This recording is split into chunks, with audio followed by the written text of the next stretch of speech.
सतत आमचे कॅरेक्टर्स एवढे चेंज झालेत की रमा आधी किती काय म्हणतात थोडी ग्रे शेड असा होता ग्रे तिचा. शेड होती आणि अचानक नंतर ती एकदम अशी एकदमच mild झाली. राघवच्या हो, हो. सानिध्यात येऊन खूप बदलली. तर ते माझ्यासाठी प्रत्येक वेळेला मी नवीनच शो करते अशाच थाटात मी हा शो करत आली आतापर्यंत. सो या जनरली असं लोकांचं कधी होत नाही, आवडतं नाही आवडत, पण आम्हाला इथे दोन्ही डिरेक्टर्सनी आमच्या शोच्या आम्हाला से दिला. क्रिटिसिझमला ॲक्सेप्ट करून जर का ते चेंजेस करण्यासारखे असतील आणि जर का क्रिएटिव्हली ते चेंजेस सगळ्यांना पटत असतील तर आम्ही ते चेंजेस करणं हे आमचं कर्तव्य समजतो आणि मला वाटतं आम्ही ते केलंसुद्धा आहे. नक्कीच. होय होय. नमस्कार, मी नितीन मोरे. लेट्स मराठीमध्ये तुमच्या सगळ्यांचं स्वागत करतो आहे. कलर्स मराठी वाहिनीवर एक खरंच गोड अशी मालिका सुरू आहे. त्या मालिकेचे नुकतेच 400 एपिसोड पूर्ण झाले आहे. खूप कमी वेळामध्ये प्रेक्षकांनी या मालिकेतल्या सगळ्याच कलाकारांना डोक्यावर चढवलं आणि त्याच निमित्ताने आपल्यासोबत 2 गोड कलाकार निखिल आणि ऐश्वर्या माझ्यासोबत आहे. सगळ्यात आधी तुमच्या दोघांचं अभिनंदन. 400 एपिसोडचा टप्पा पार झालेला आहे. काय सांगाल एकंदरीत पहिला दिवस शूटचा आणि आत्ता 400 एपिसोड जे आम्ही बघून आलो आहे. आणि सगळ्यात महत्त्वाची गोष्ट म्हणजे निखिलला आम्ही रिक्षा चालवताना बघितलं आहे. प्रॉपर ऐश्वर्याला घेऊन तो राऊंड वगैरे मारून आला आहे. काय सांगाल सगळ्याबद्दल? फार रिक्षा चालवायला तर सध्या मला खूप मजा येते. तो एक माझा one of the favourite thing झाला आहे. एक ॲक्टिंग व्यतिरिक्त एक जोडधंदा म्हणून छान वाटतोय मला. म्हणजे जर पुढची वाटचाल आहे किंवा चला हां, म्हणजे एक गंमत म्हणून हरकत नाही 1-2 भाडी मारायला. 400 एपिसोड आज पूर्ण होतं. 400 एपिसोडचं सेलिब्रेशन आपण करणार आहोत. पहिला एपिसोड, पहिल्या दिवसाचे शूट आणि आत्ता 400 एपिसोडची मजल. किती नॉस्टॅल्जिक वाटतं, किती भारी वाटतं आणि चला असं वाटतं की सार्थकी लागलं बाबा. 400 एपिसोड म्हणजे आपण खरंच खूप काही केलं. हो, ऑफकोर्स मोठं माइलस्टोन तर आहेच आहे. 400 म्हणजे it's a very special thing. आणि इतके सारे ट्रॅक्स, इतके साऱ्या वेगवेगळ्या स्टोरीज आम्ही ह्याच्यामध्ये केल्या आहेत की नवीन असं म्हणजे जुनं असं वाटत नाहीये, सतत नवीनच वाटतंय. कारण सतत आमचे कॅरेक्टर्स एवढे चेंज झालेत की रमा आधी किती काय म्हणतात थोडी ग्रे शेड असा होता ग्रे तिचा. शेड होती आणि अचानक नंतर ती एकदम अशी एकदमच mild झाली. राघवच्या हो, हो. सानिध्यात येऊन खूप बदलली. तर ते माझ्यासाठी प्रत्येक वेळेला मी नवीनच शो करते अशाच थाटात मी हा शो करत आली आतापर्यंत. सो या बरं, तर मालिकेमध्ये एक नवीन ट्रॅक सुरू झालं आहे. अद्वैत दादाची एंट्री झाली आहे. म्हणजे त्याचा तो डॅशिंग लुक आम्ही बघतोय. प्रोमोमधून सुद्धा खरंच खूप दमदार दिसतोय. काय सांगणार आहात? किती नवीन वळण मालिकेमधून प्रेक्षकांना बघायला मिळालं? कारण का आत्ता पण आम्ही एक वळण बघितलं आहे. चोरीचा आळ आलेला आहे, त्याच्यानंतर खूप सारे पुढे सरकलं आहे. काय सांगाल त्याबद्दल ऐश्वर्या? खरं सांगायचं तर खरंच खूप मज्जा येते. कारण रोज काहीतरी नवीन घडतंय स्टोरीमध्ये आणि खूप अनएक्सपेक्टेड ट्विस्ट येत आहेत. म्हणजे याच्यावर हा रिक्षाच काय चालवतोय, अचानक रमा पुन्हा जॉब करतेय. घाट आहे का?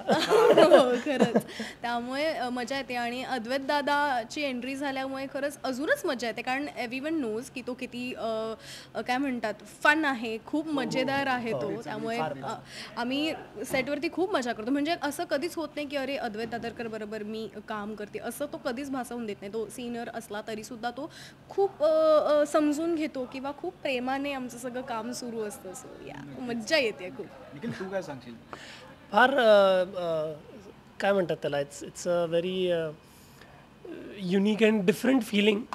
एकतर असं एका पॉईंटला आपल्याला असं वाटतं की आता आपण थोडेसे स्टॅग्नंट होतोय का, तर अचानक असं काहीतरी एक नवीन ट्रॅक येतो की सगळ्या कॅरेक्टरपासून असं सगळं अचानक सगळं बदलून जातं. म्हणजे मी इमॅजिनच केलं नव्हतं की मी रमा राघवच्या स्टोरीमध्ये कधी रिक्षा चालवीन. सुरुवात तशी बिलकुल नव्हती. सुरुवात एकदमच वेगळी. कारण पौरोहित्य करणारा आणि एवढी त्याची काय म्हणतात त्याला एक संत मनाचा माणूस दाखवलेला राघव आता रिक्षा चालवतोय.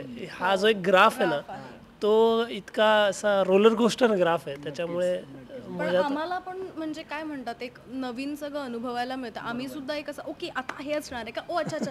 सो आम्ही पण थोडेफार एक्सायटेड आहोत. तर आम्ही एक्सपेक्ट करू शकतो की ऑडियन्सची थोडी एक्साइटमेंट असेल किंवा त्यांनाही प्रश्न पडले असतील की अचानक काय घडतंय, काय चाललंय. सो आम्ही सुद्धा त्या क्वेश्चन मार्कमध्ये बरेचदा असतो की अरे ओके ओके ओके असं होणार आहे. बरं, तर आम्ही बाहेर बघितलं की 400 एपिसोडचं सेलिब्रेशन सुरू आहे म्हणजे अजूनपर्यंत सेटअप वगैरे लागतो आहे.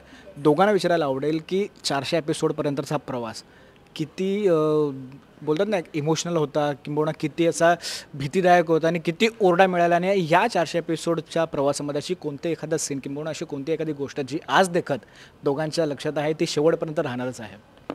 ओरडा असं काही ओरड्याचा काही प्रश्न नाही. केदार सर होते किमान एक 300 एपिसोड 300 केदार सर होते केदार आणि सरच त्यांनी होते. प्रश्नच येत नाही. केदार वैद्य म्हणजे सगळ्यांना माहिती आहे केदार सर कसे आहेत.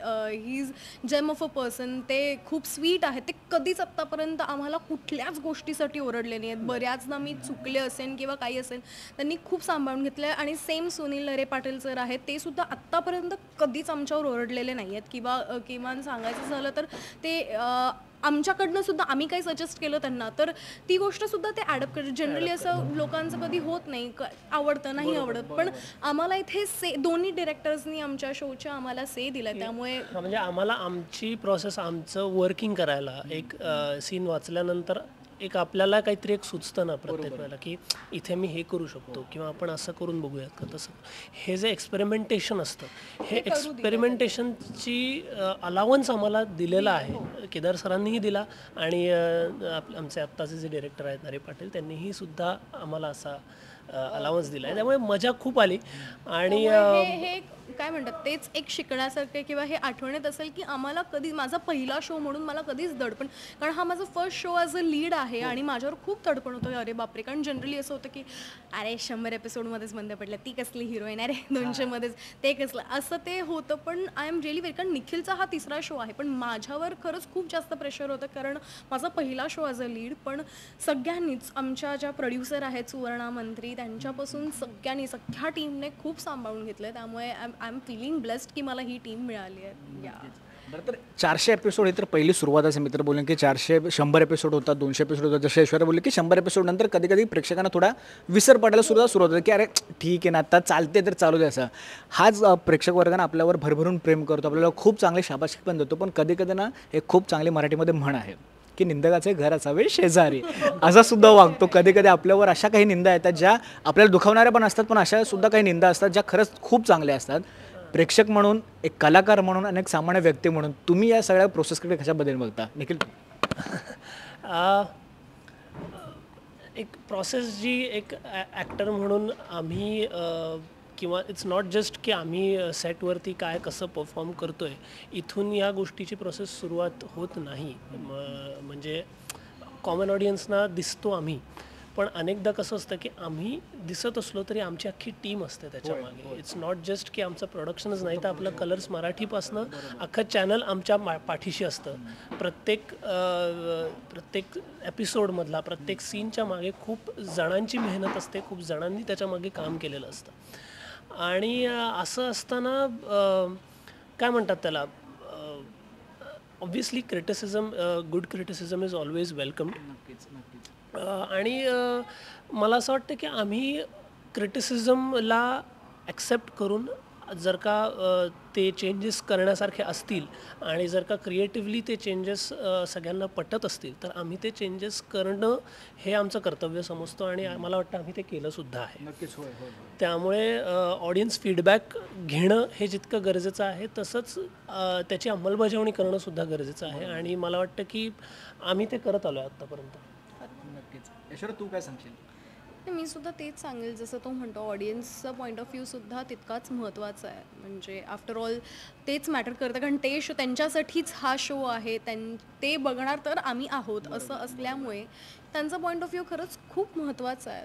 क्रिटिसिझम वगैरे इट्स अ पार्ट. म्हणजे मला तर खूप मिळालं आहे, म्हणजे मी खूप क्रिटिसाइज झाले आहे याआधी, पण मला असं वाटतं त्याच नंतर त्यांनी मला एक्सेप्ट, जेव्हा तो जे क्रिटिसिझम मिळालं आणि त्याच्यानंतरचं जे मला प्रेम मिळालं ते खरंच माझ्यासाठी काय म्हणतात एक टाईम चेंजिंग होतं. मला खूप छान वाटलं आणि मला एक कॉन्फिडन्स मिळाला. सो या क्रिटिसिझममधनं पण मला एक वेगळा कॉन्फिडन्स मिळाला. सो या आणि आम्ही म्हणजे कुठलीही नॉट जस्ट रमा राघव, मराठीतली, हिंदीतली, कुठल्याही भाषेतली कुठलीही सिरियल जी असते ही मास ऑडियन्ससाठी आपण बनवतो की ती कुठल्या 2-4 लोकांसाठी, एका समूहासाठी ती नसते, ती जेनेरिक प्रत्येकासाठीची ती सिरियल असते. त्याच्यामुळे हे स्वाभाविक आहे की एखाद्याला त्यातली काही गोष्टी नाही आवडणार, एखाद्याला त्यातल्या गोष्टी काही आवडतील, पण कुठल्या तरी एका माणसामुळे बाकीच्या लाखभर लोकांसाठी ते चेंजेस करणं हे चुकीचं आहे. त्यामुळे जर का ते चेंजेस किंवा ते फीडबॅक्स हे खूप वारंवार आणि वेगवेगळ्या लोकांकडनं आम्हाला वारंवार येत असतील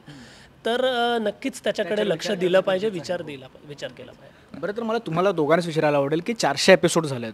आम्ही सुरुवातीला सुद्धा तुमच्यासोबत गप्पा मारल्याच आहेत. आपण वेळोवेळी जेव्हा काही सण असतील किंवा एक नवीन नवीन ट्रॅक असेल तेव्हा आपण तुमच्यासोबत गप्पा मारतोच. दोघांना मला एकमेकांबद्दल विचारायला आवडेल की निखिल किती फरक वाटतो ऐश्वर्यामध्ये पहिला एपिसोड ते 400 एपिसोडमधला, आणि ऐश्वर्या किती फरक वाटतो निखिलमध्ये पहिला एपिसोड ते 400 एपिसोड. म्हणजे ऐश्वर्या तशीच वेडी ठार आहे की बाबा थोडी शांत झाले किंवा चला ऐश्वर्या थांब जरा, असं काही आहे की तशीच आहे ती? माणूस म्हणून ऐश्वर्या जशी आहे तशीच आहे. म्हणजे ती आता कलर्स मराठीवरती रमा राघव हा शो करते, उद्या ती नेटफ्लिक्सवरती अजून काहीतरी, उद्या ती हॉलिवूडमध्ये आहे का नेटफ्लिक्सवर असं काही? म्हणजे हे मला असं वाटतं थोडं आता बोललाय तर आता जाऊया आपण तिकडे, असं काही हॉलिवूडमध्ये वगैरे ती असेल, पण ती तिथे गेली तरी ती तशीच असेल याची मला पूर्ण खात्री आहे. म्हणजे नाही का थोडंफार तरी बदल असं काही? नाही, ऍक्टर म्हणून डेफिनेटली ती खूपच प्रोग्रेस ग्रोथ करते, पण माणूस म्हणून ती आधी जशी काय म्हणतात त्याला, क्रेझी नाही, but I will say transparency जी आहे तिच्यातली, की एखादी गोष्ट आवडली तर मनापासून, नाही आवडली तरी मनापासून. ही जी ट्रान्सपरन्सी आहे ही तिच्यात पहिल्यापासून होती, जी मला खरंच आवडते, आणि ती तशीच तिच्यात राहणार आहे याची मला खात्रीने राहायलाच पाहिजे. क्या बात आहे. ऐश्वर्या, तू काय सांगशील निखिल मधला असा कोणता गुण जो बदलला आहे की अजून नवीन 2-3 वेडेपणासारखे गुण अजून वाढलेत की अरे हे अचानक कसं झालं असं? नाही, खरं सांगायचं तर निखिल अजूनही म्हणजे 400 काय म्हणावं, आता 5 वर्ष झाली आम्ही एकमेकांना ओळखतो, त्यामुळे डे 1 पासूनचा जो निखिल आहे की मला त्याने 0 पासून पाहिलंय, त्यामुळे डे 1 पासूनचा त्याचा जो माझ्या टुवर्ड्सचा ॲटिट्यूड आहे आजही तसाच आहे.